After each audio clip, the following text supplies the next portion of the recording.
ladies and gentlemen, and welcome back to Farming Simulator 15 on Bantikow, where today we are continuing the harvest, and I have the Ursus hopefully not underwater at the moment. Glimpse isn't telling me anything bad, so I'm guessing nothing bad has happened quite yet. It doesn't make me any less worried, so let's go investigate how the Ursus is doing. Still lives, so let's see if we can fill up these sprayers from the river. Okay. That is quite distinctly water, but no. No, you don't want to fill from water, do you? You don't want to fill water from water. Silly! Oh well. You have to spend money on fertilizer and then turn it magically through the power of FarmSim into water. I'm going to take a shortcut across this potato field and driving very carefully through this little headland area so that nobody accuses me of cheating and being mean. I do own the field, so it's not driving across somebody else's property, so it's not as bad. It's bad, but it's not as bad as it could be. I'm not driving directly through crops. I did for the T6, but that's a different matter. So, as it turns out, and as it transpires, oh dear, somebody's coming upstairs. As it turns out, the shop and everything else only open at certain times, which, yeah, that's problems. That's problems. Because I kind of need them to be able to sell things and buy things. Now, I want to sell the Fent directly to the shop. I don't want to sell it through this window. I want to sell it directly because I get slightly more and there's a better chance of me being able to afford the fast track. So while that's going on, oh my god, it's out of range. How big is this trigger? Oh, it's quite wide, but, well, very thin. So we need to change this one to water. It's lime. It's water. We need to change this one to water. We need to go back to... oh, just here. I wasted so much time there. So in the past, the front tank hasn't particularly worked very well for me. Apparently it's working now, which is great, because this is a good semi-permanent measure. I am planning on getting either an Amazon Pantera mod or the Night 2040 spray or whatever it is I have. This is a good temporary measure though, because it does let me do the fertilizing. It's emptying a bit fast for my liking, which it's going to be fun considering the size of this field. It'll do for now though. It works. That's all I really need at the moment, is something that works. But yeah, if you were wondering, the reason I got it set to 3 days in between growth stages is so that I can do stuff like this. If I had it set on one growth stage per day, I wouldn't be able to keep up. It would be physically impossible for me to keep up. What I'm going to do is... I was going to turn on GPS mod because I think I've got that back reinstalled. But no, I'm just going to drive carefully. Use the drive carefully mod of Rainbow Dave and try not to screw up. Drive carefully mod, of course, doesn't work very well because it's me. But it works well enough for me to be able to get by. So hopefully I'm not making a massive mistake by spraying water everywhere. Because if the moisture level is too high, if it's above 70%, I know I can get away with it. Being in the mid-40s, like on the canola fields, it's giving about a 70 to 80% yield at the moment on the canola, which is fine because the canola brings in a lot of money. Downside is I'm going to have to use some of that, essentially some of that money, to make more seeds. Now I know I could use the Dodge over there, but I would prefer to be able to just use the seeds that I've made. I need to get one or two other pieces of equipment just to ensure I can keep the seed production as high as is possible. In fact, I just need to get one piece of equipment. I need to get a trailer, because I need a way to get the seeds out of the production facility. I want to have excess seeds over what I'll be using, so that I can eventually, and I know it won't happen for a while because I'm going to be selling the majority of the crops, I want to eventually be able to have a harvest where I can sell it all. And that's not going to be for a while, I think. I'm just going to go roundy on this field because why not? I don't think I'll be able to sell all the crops from a harvest for a while because the seed production is so hungry on both crop, grain and solid manure, liquid manure. I did discover off screen actually, because the pigs filled up again. I need to check them now. I just realised they're good for now. Pigs filled up on manure again. I did discover there is actually a manure tipping point over at the pig facility. I figured it would work, and I tested it off screen, and it does. So I can essentially, I've got a plan for that. I'm going to get the JCB skid steer and actually use that as a dedicated manure mover. The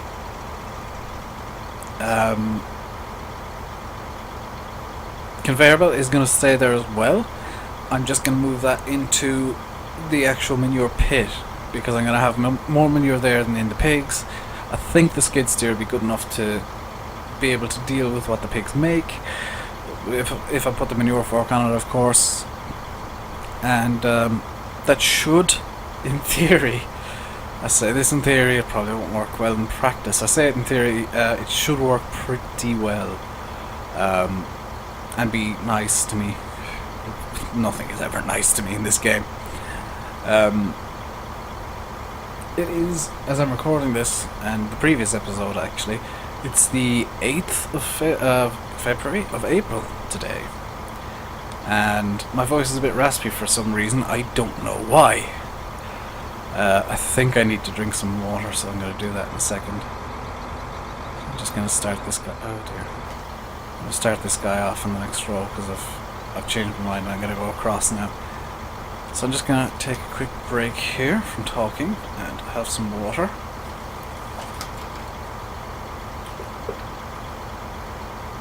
And my voice should be slightly less raspy now. So like I said, today's the 8th of April, and if you follow me on Twitter, you'll have seen yesterday I was super excited, and I still am. Oh my god, the excitement. My voice is just going. I have no way of combating this. I'm super excited because the preload for GTA 5 has started. I've downloaded over the past 24 hours or so about half of the data for the game. I'm up to about 20 gigs downloaded of the 50 or 60 gig. I think it's 60 gig download for the game, which is massive. Oh my god, it's big. But I can't wait. Oh, just the hype is real. It is. I haven't been this excited over a game in a long time. I've been waiting for, since GTA 5 was announced, I've been waiting for the PC version. I have an Xbox 360 somewhere. Didn't want that version. I wanted to wait, and I wanted to wait, and I wanted to wait, and I wanted to wait, and it's coming next week. It's arriving. The unlock patch for Steam will be released, hopefully at midnight, British summertime, maybe a bit before. That'd be amazing if it unlocked at like 11 PM Irish time. But yeah, I'm gonna try and get about a week and a half ahead on videos. I checked, and this is going up on the 16th or thereabouts, so GTA 5 is already out, and the odds are I'm playing it while you're watching this. because I've been so excited and oh my god, I just hope it runs. If it doesn't, you'll have some very, very sad videos from me next week. Or in 2 weeks' time, or whenever. So the hope is that GTA 5 runs, number one, and that it's amazing. Relatively bug-free. I get that a lot of games release now with some bugs, and that's kind of okay with me, because, I mean, patching exists, and that's fine. Giants, patching exists, and that's fine. We would like some patches, please. So patch 1.3 still isn't out. It's getting more and more annoying by the day. A lot of modders, a lot of the big modders in our modding, despite the announcement they made, they've essentially said they're on strike until the modding docs get released. Don't blame them. I would be too if I was that script heavy in my mods. My mods just amount to, oh look, I've edited this to fit soil mod, which, to be fair, I say it as if it's trivial. I know that there are a lot of people out there who just can't grasp editing maps or editing what is essentially code.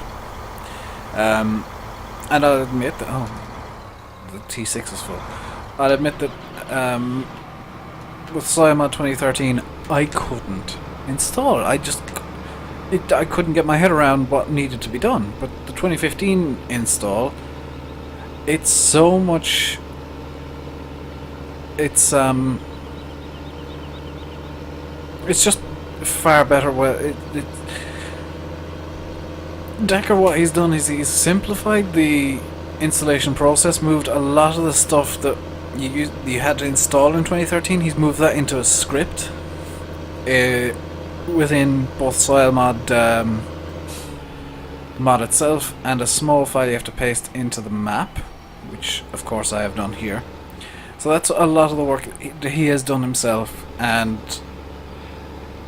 the only thing you need to do is just install the new fill types and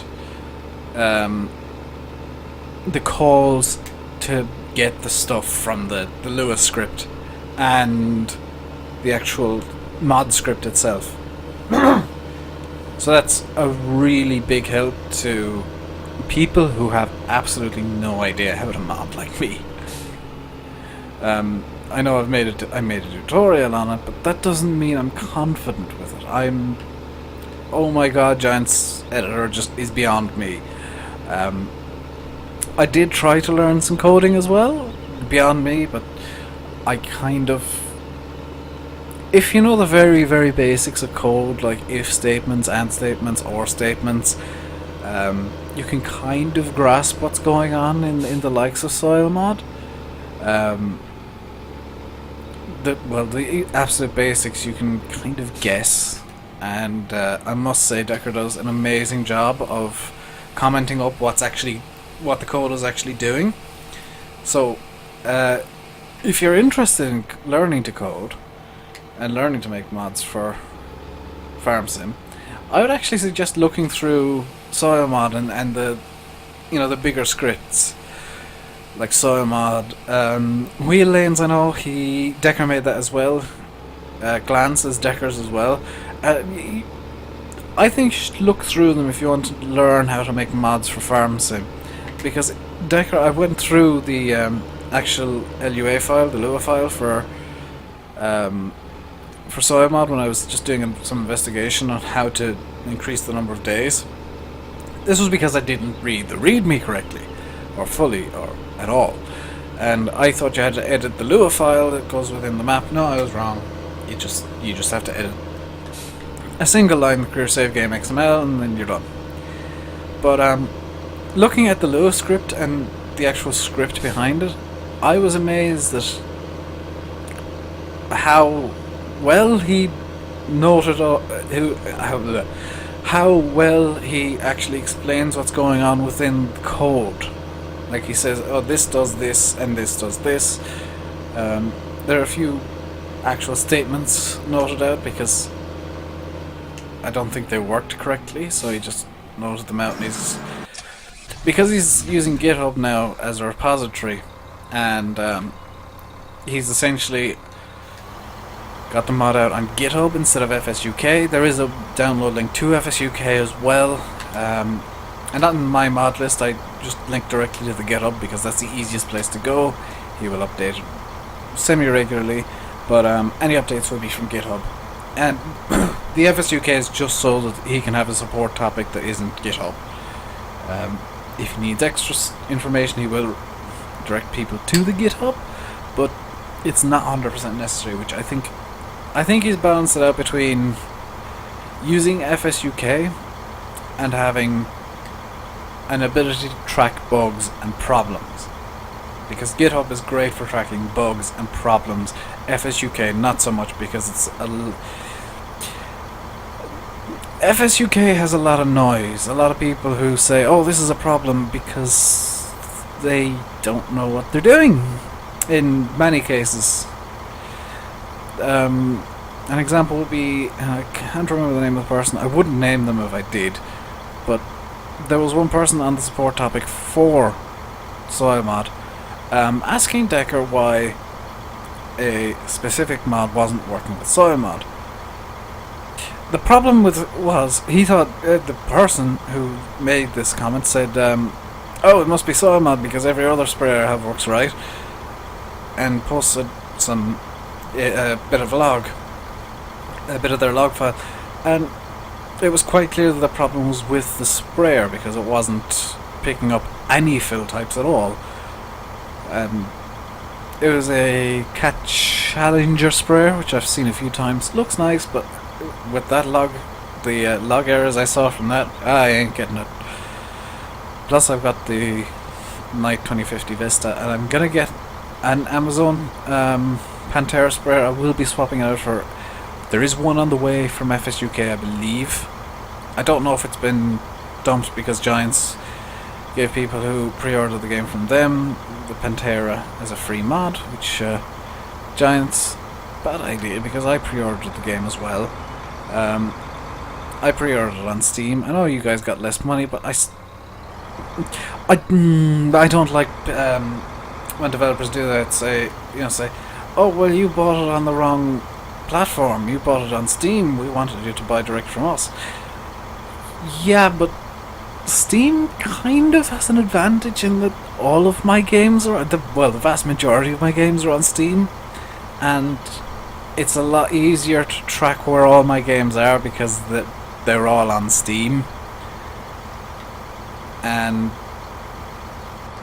people, if you add me on Steam and I'm playing FS15, odds are I'm either recording or doing some off-screen stuff, off-camera stuff, on one of the two maps I'm using now. The Canada map, I've done nothing off-screen because there's nothing to do off-screen. I need to install mods still, actually. I meant to do that before I started recording today. I'll do it later. Odds are I'm testing something or just playing on an off-screen map, off-camera map. Because I do have one going, just testing and playing around and being silent while watching YouTube videos, because that's how I play Farm Sim 90% of the time, is just in silence, playing, watching and listening to YouTube videos of likes of Ian Robson, David Oldfield I really like because he explains how he mods things and he edits things essentially live on video and sets himself challenges because he's an amazing modder and scripter, unlike me who can just about get soilmod working. I will say, sometimes I will say, for the tutorial, and this is a bit of kind of behind the scenes stuff, I actually did edit the same map before I did the tutorial. I edited that Bjornholm mod map, and I'm going to move the Dodge over here. In fact, it's going to be quicker. And oh, I need to empty the harvester. Oh, it's all going on. I edited that Bjornholm mod map before I started the tutorial, so I could just hop straight in game and show it to people who watch the tutorial. Whether or not you watch it, I don't mind. quite frankly, if you want soilmod and you know how to install it, there's no need to watch my tutorial, just install it. If you're not 100% confident, feel free to watch the tutorial. It's just for people who aren't completely sure of what they're doing, like me. But I edited that Bjornholm map before I started, and I'm kind of embarrassed to admit this, but I made a mistake when I was editing it, and soilmod didn't work at first. I actually had to go back and do it again before I recorded, which is kind of funny because, you know, oh, recording a tutorial, you clearly know what you're doing. No, I don't. I was just following the instructions. Like, that's literally all the tutorial actually was just me reading the instructions and then explaining what the instructions meant and showing you guys how to use Notepad and Notepad++, which, quite frankly, if you don't know how to use them, you've got bigger problems. Or actually, if you don't know how to use Notepad and Notepad++, you probably shouldn't be editing maps. Just gonna say that now.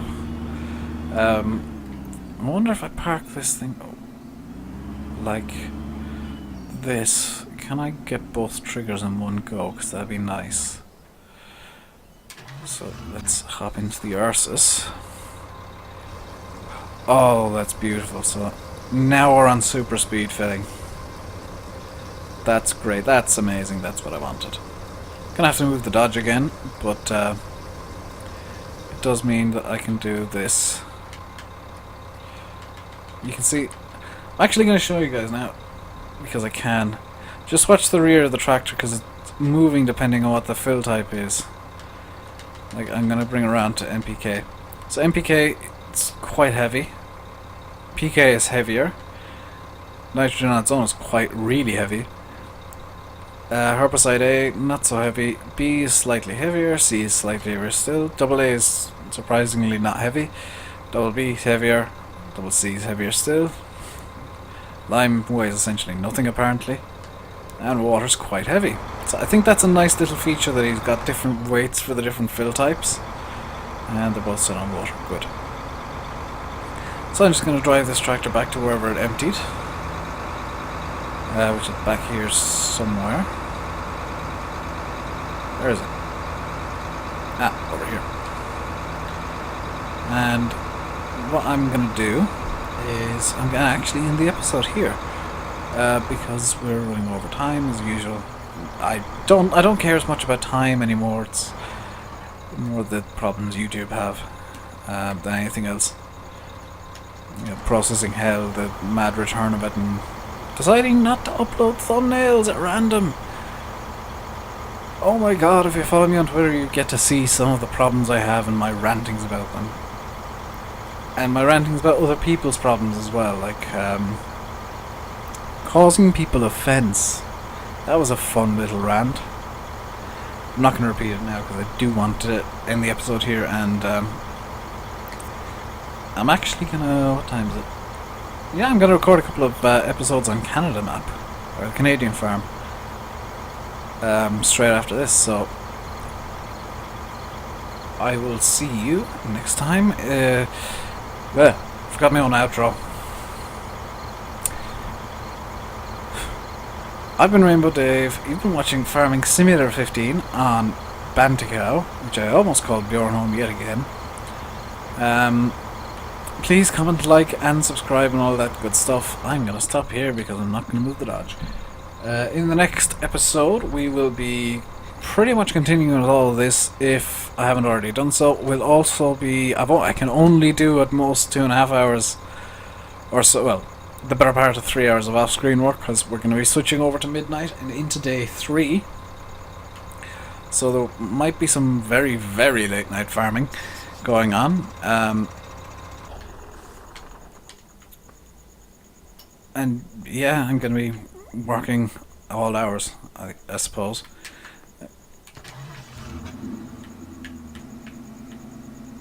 This is just a modified version of the pickup where he hasn't changed the hitbox all that much and put triggers on it. That's amazing. In any case, until I see you again in Canada tomorrow, or back in Bantikow in 2 days' time, if you're insane enough to want to watch this series, I suppose. Stay safe and goodbye.